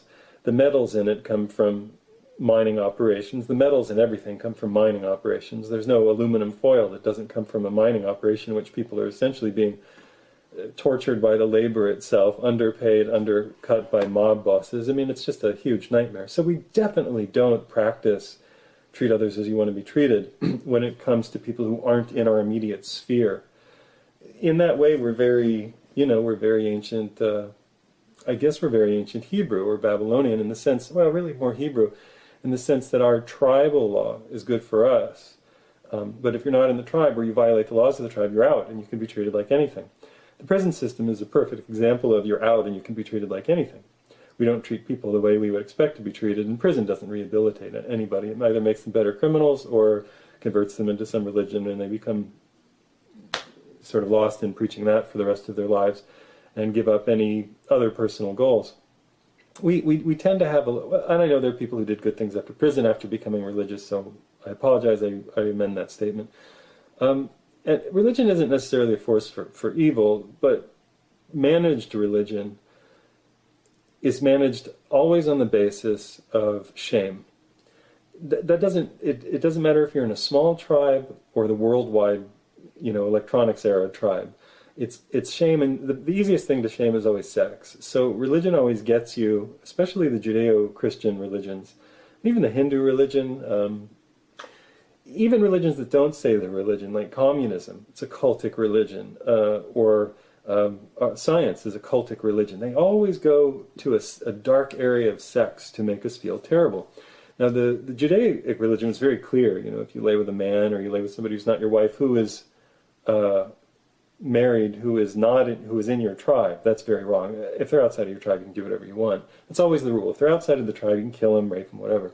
Really, that's always the rule. I don't advocate it. I'm saying that tribes have a particular way of looking at the world, and that human beings are deeply, deeply uncomfortable with the fact that we're a tribal species. So we pretend that we're not, and we get into all kinds of trouble. Now, I'm not advocating any damage to anybody on Earth, which frankly means that I'm including all of humanity in my tribe.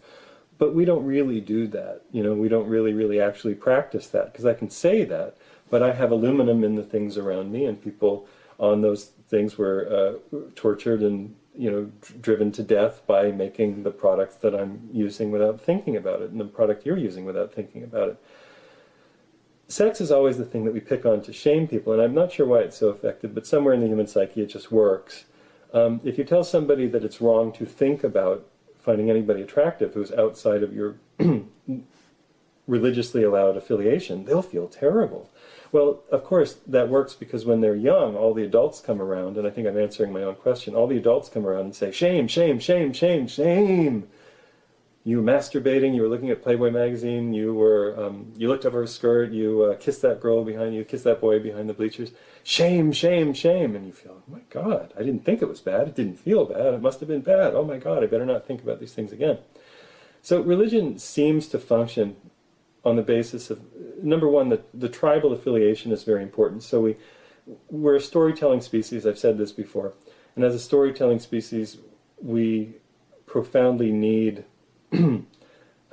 fables to hang on to that help describe and translate the complex psychology and meaning of the world to us, the unfairness of the world, the hunger in the world, the inability to have what we want when we want it, the necessity to go without for long periods of time, just as natural cause of what's available in nature. These things are difficult for us, and they have to be translated in the forms of gods who are unfriendly to us, or a god who's disappointed with us because we didn't, kiss his ass quite well enough. We didn't really truly believe enough.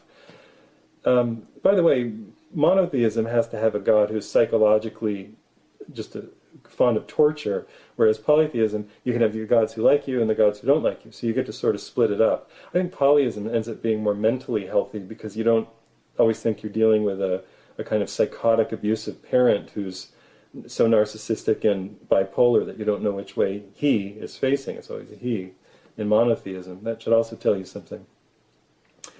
What were we talking about? Tribal species, religion? Oh yes.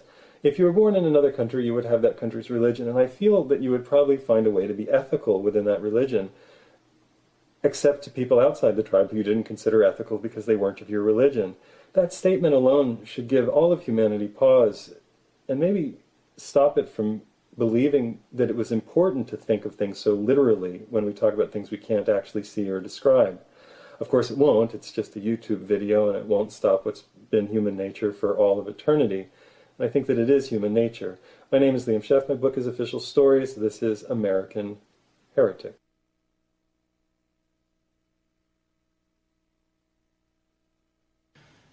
You'll meet all kinds of people on the internet.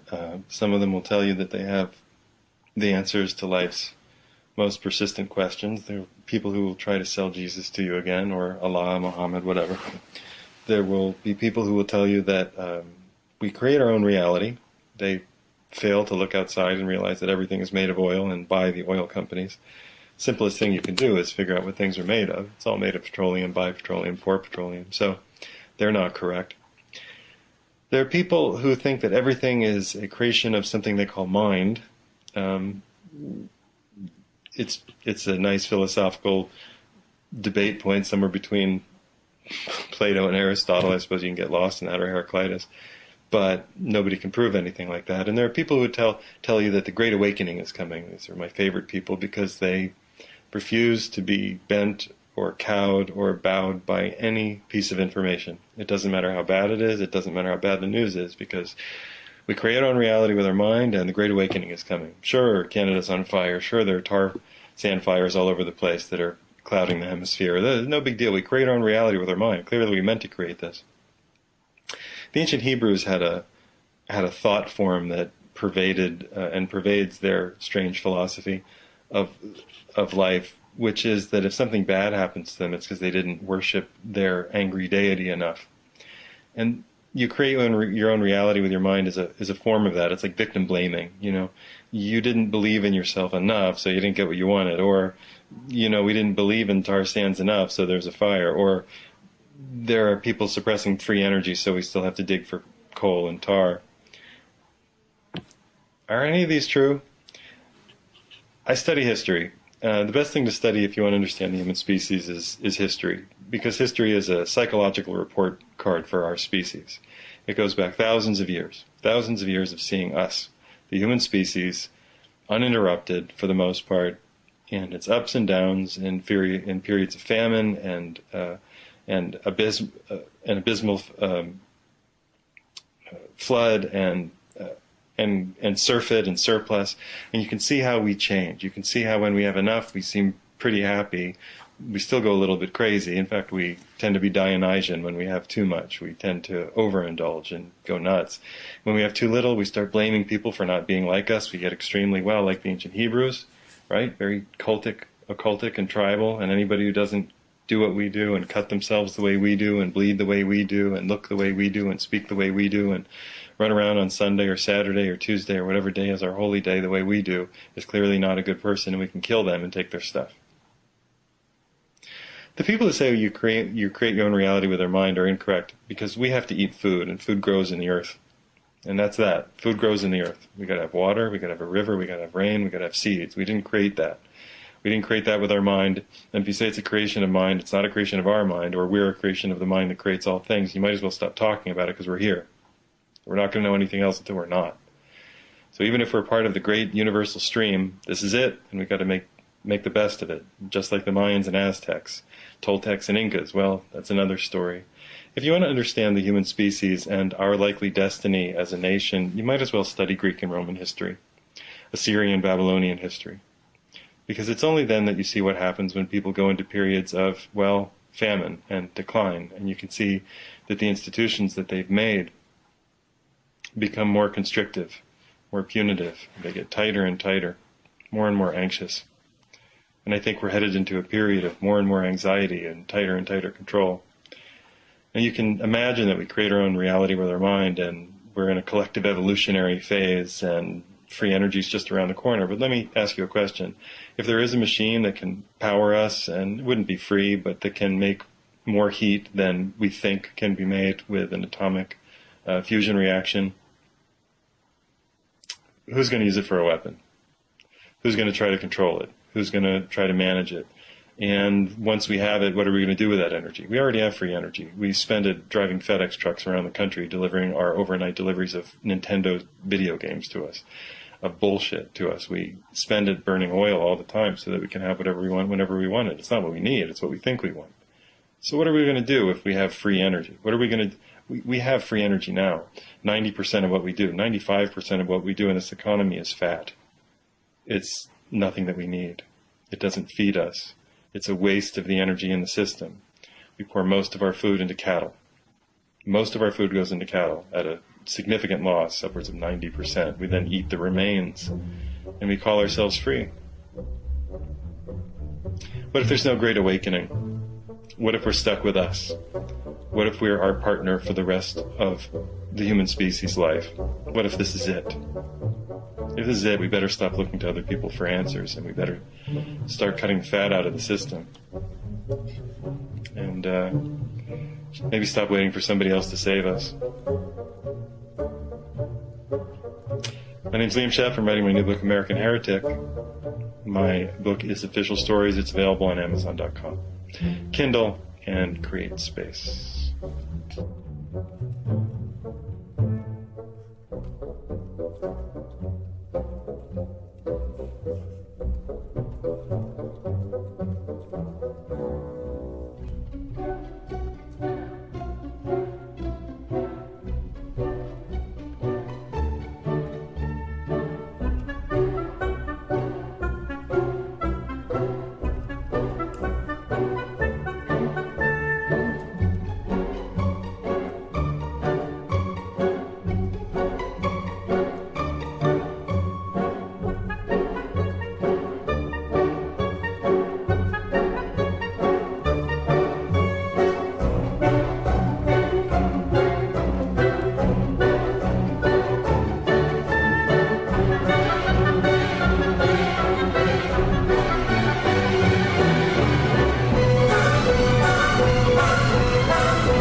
This is the Liam Scheff Show on UCY TV, Truth Frequency Radio. Please support the show by buying official stories at Amazon.